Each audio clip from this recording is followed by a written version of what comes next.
പിടിച്ചിടാൻ നോക്കി, വെള്ളത്തിൽ മുക്കി ആക്കാൻ നോക്കി. ഇവിടെ എല്ലാം ദൈവം കൈപിടിച്ച് നടത്തി. നമ്മള് കർത്താവിന്റെ കൈ പിടിക്കുകയല്ല, നമ്മളെ കൈ കർത്താവ് പിടിക്കണം. ആ കർത്താവിന്റെ കൈ എന്ത് ചെയ്യത്തില്ല, മുറുകിപ്പോകത്തില്ല, തളർന്നു പോകത്തില്ല, സഹായം നിന്നു പോകത്തില്ല. മനുഷ്യന്റെ സഹായം നിന്നു പോകും, ദൈവത്തിന്റെ സഹായം ഇന്ന് വരെ നിന്നു പോയിട്ടില്ല. ആ ദൈവം, അതാന്ന് പറയുന്നത്, ദൈവം വിശ്വസ്തൻ. അവൻ വഴിയിൽ എന്ത് ചെയ്തില്ല, ഉപേക്ഷിക്കില്ല, കൈവിടുകയില്ല.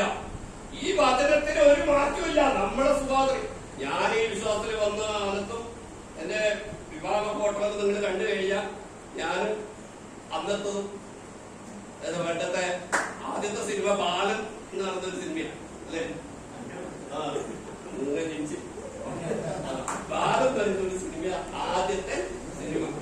അപ്പൊ ഞാൻ പറഞ്ഞത് അന്നത്തെ സിനിമ കാണുന്നതും ഇന്നത്തെ സിനിമയൊക്കെ വ്യത്യാസമില്ലേ? സിനിമ കാണുന്നവരല്ല ആരും, അല്ലെ? നമ്മളാരും അല്ലല്ലോ.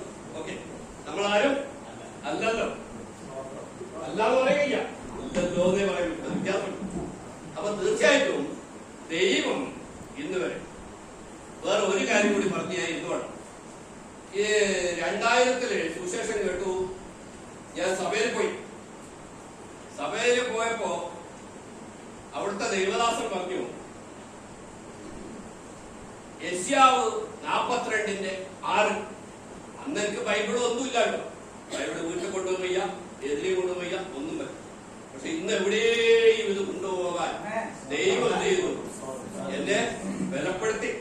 നമുക്കാർക്കും മനുഷ്യന്റെ ബലത്തിൽ നിൽക്കാൻ സാധ്യമല്ല, ദൈവദാസന്മാരുടെ ബലത്തിൽ നിൽക്കാൻ സാധ്യമല്ല, ദൈവമക്കളുടെ ബലത്തിൽ നിൽക്കുവാനും സാധ്യമല്ല. മനുഷ്യൻ വാക്കുമാറ്റും, ദൈവദാസന്മാരുടെ വാക്കുമാറും. ദൈവദാസന്മാർക്ക് നമുക്ക് സംരക്ഷണം തരാൻ പറ്റത്തില്ല. പിന്നെ ആർക്ക് തരാൻ പറ്റും? ദൈവത്തിന് മാത്രം. ഞാനിത് പറയുന്നത് ചിലരൊക്കെ പറയാറുണ്ട്, എന്നോട് തന്നെ പറഞ്ഞിട്ടുണ്ട് ഒരു സഹോദരി. ഞാൻ ഈ ബൈബിൾ കോളേജിൽ പോകുന്ന സമയത്ത്, ബൈബിൾ കോളേജിലും പോയിട്ടോ, സ്കൂളിലും പോയി. കഴിഞ്ഞ ദിവസം എന്നോട് ഒരാൾ പറഞ്ഞു, എനിക്ക് 48 വയസ്സ്, എനിക്ക് 50 വയസ്സ്. അതെങ്ങനെ? ഞാൻ പറഞ്ഞു, എന്റെയൊക്കെ 150 ആള് പഠിച്ചു, നിന്റെയൊക്കെ എത്ര ആള് പഠിച്ചു? ഞാൻ 3 തോറ്റു, 6 തോറ്റു. അപ്പൊ ഒരു 100 മനസ്സിലായോ? അപ്പൊ സംഭവം പിടിയിട്ടില്ലേ? അപ്പൊ അവന്റെ 48 എനിക്കാവും. അപ്പൊ ഓനിങ്ങനെ ജയിക്കാതെ വന്ന് എന്റെയൊക്കെ വന്നു. അതെ, തോക്കാ. ഞാൻ തോറ്റു അവന്റെയൊക്കെ പെട്ടതാ. അപ്പൊ ഒരു 48, എനിക്കിപ്പോ 50. ഓക്കെ, അത് വിടാം. ഞാൻ ഇങ്ങനെ പോയി കഴിഞ്ഞാൽ നേരത്തെ എന്നോട് പറഞ്ഞിട്ടുണ്ട്, കയറിടും. ഇങ്ങനെ വിഷയത്തിന്റെ ഇടയിലാണ് ഞാൻ നിൽക്കുന്നത്, അല്ലേ? ഇങ്ങനെ പറയാനുണ്ട്, കടുന്നൂക്കിന്റെ മറവിൽ ഇരിക്കുന്ന പ്രാവേ എന്ന് പറയുന്നത് ഉത്തമഗീതത്തിൽ ഒരു വാക്യം, 3-ാമത്തെ. ഞാൻ പറഞ്ഞത് അതുപോലെ ഇപ്പൊ ഞാൻ നിൽക്കുന്നത്. എന്താ, അത് പുറത്തു വന്ന കൊത്തും. അപ്പൊ സമയം കൂടിയ എന്നെ കൊത്തും.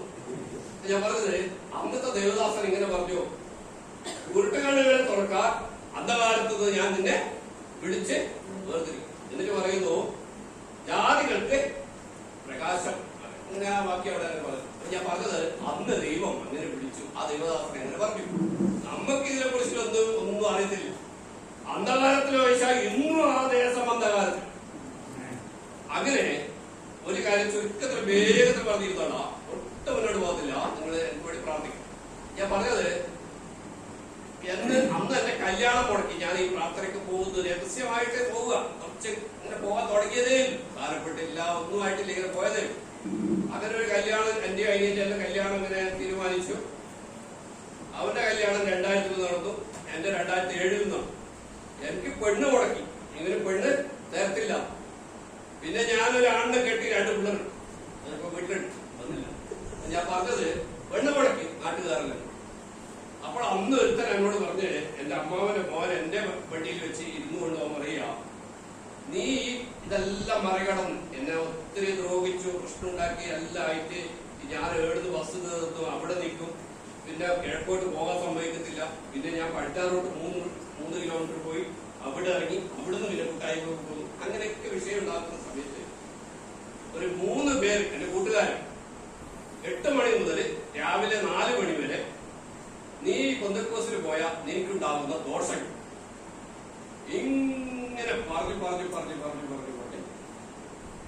എന്താ പറയലേ എനിക്ക് അറിയത്തില്ല. അതുപോലെ തന്നെ പറഞ്ഞു. ഞാൻ എന്തായാലും ഞാൻ മുന്നോട്ട് വെച്ച സ്റ്റെപ്പ് മുന്നോട്ട് ഇന്ന് രാവിലെ 6 കൽപ്പൊക്കെ കൈവച്ചിട്ട് പുറകോട്ട് പോയാൽ നീ നശിച്ചു പോകും. ഒരു സംശയം ഇല്ലെങ്കിൽ നീ വരാൻ വന്നതുപോലെ നിൽക്കണം. ഞാൻ ഇപ്പൊ ഇതിങ്ങനെ തീരില്ല. കാരണം ഇങ്ങനെ പറയാൻ തുടങ്ങിയാലേ ഇങ്ങനെ രാവിലെ വരെ പോയാലും ഞാൻ ഉറങ്ങി.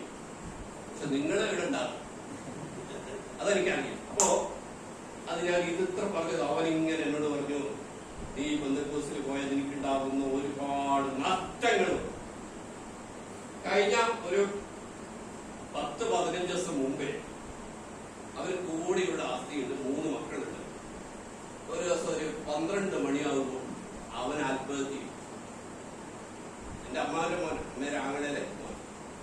ഞാനിത് പറഞ്ഞത് അവൻ എന്തെങ്കിലും ആയതുകൊണ്ട് പറഞ്ഞു എന്നല്ല. അങ്ങനെ ഒത്തിരി വിഷയങ്ങൾ. അത് ഇതിനു മുമ്പേ ഏകദേശം ഒരു 10 വർഷം മുമ്പേ ആ കുടുംബം തകരുമെന്ന് ദൈവം നമ്മളോട് പറഞ്ഞത്. പക്ഷെ ഇങ്ങനെ ആവുമെന്ന് ഞാൻ ഒരിക്കലും ചിന്തിച്ചത്. ഞാൻ പറഞ്ഞത് വെറുതെ ദ്രോഹിക്കുന്നവർക്ക് അയ്യോ. നമ്മൾ ആരെയും എന്ത് ചെയ്യല്ലേ, വിശ്വാസികളാകട്ടെ അല്ലാത്തവരാകട്ടെ നമ്മളാകട്ടെ ആരെയും എന്ത് ചെയ്യല്ലേ, വെറുതെ വേദനിപ്പിക്കരുത്. വെറുതെ ഞാനിങ്ങനെ പറയുന്നുണ്ട്, ദൈവവചനത്തിൽ വെളിപ്പാട് പുസ്തകത്തിൽ പറയുന്നുണ്ട്, ഞാൻ തുറന്നാൽ ആരണം, ഞാൻ അടച്ച ആരും. ഒരിക്കലും ഉണ്ടല്ലോ ദൈവം തുറന്നതിനെ ഒറ്റ മനുഷ്യന്റെ കാര്യത്തിലും അടക്കാൻ സാധ്യത. എന്നാൽ ദൈവം അടച്ച ആര് വിചാരിച്ചത് അവിടെ ദൈവം. കാരണം നമുക്കെല്ലാവർക്കും ഒരു മനസ്സിലില്ല. ഇപ്പൊ നിങ്ങള് ഇവിടുത്തെ പാസ്റ്റർ തന്നെ ഇവിടെ മൊത്തം അടച്ചാലും രാത്രി വന്നതോ ഇതെല്ലാം ഉണ്ടാക്കിയത് നിങ്ങൾ എല്ലാവരും ആയാൽ പോലും തുറക്കും. പക്ഷേ നോഹയുടെ പെട്ടകത്തിന്റെ വാതില് ആരടച്ചേ? ദൈവം അടച്ചത്. വിശ്വാസികൾ മനസ്സിലാക്കേണ്ട ഒരു കാര്യമാണ്, നമ്മള് വാതിലുകൾ ദൈവം അടക്കാതിരിക്കാൻ സൂക്ഷിക്കണം. ഇല്ലെങ്കിൽ പ്രശ്നമാണ്. പ്രശ്നം വന്ന നമ്മൾ തലകുനിക്കേണ്ടി വരും. ദൈവവചനം പറയുന്നു, ആരുടെ മുമ്പിലും തലകുനിക്കുവാൻ ഇടവരുത്തത്തില്ല. ആര്? ദൈവം. പിന്നെ ആരാ വരുത്തുന്നത്? നമ്മളാ. അപ്പൊ നമ്മൾ തലകുനിക്കുന്ന ഒരു വിഷയവും നമ്മളാരും ഉണ്ടാക്കരുത്.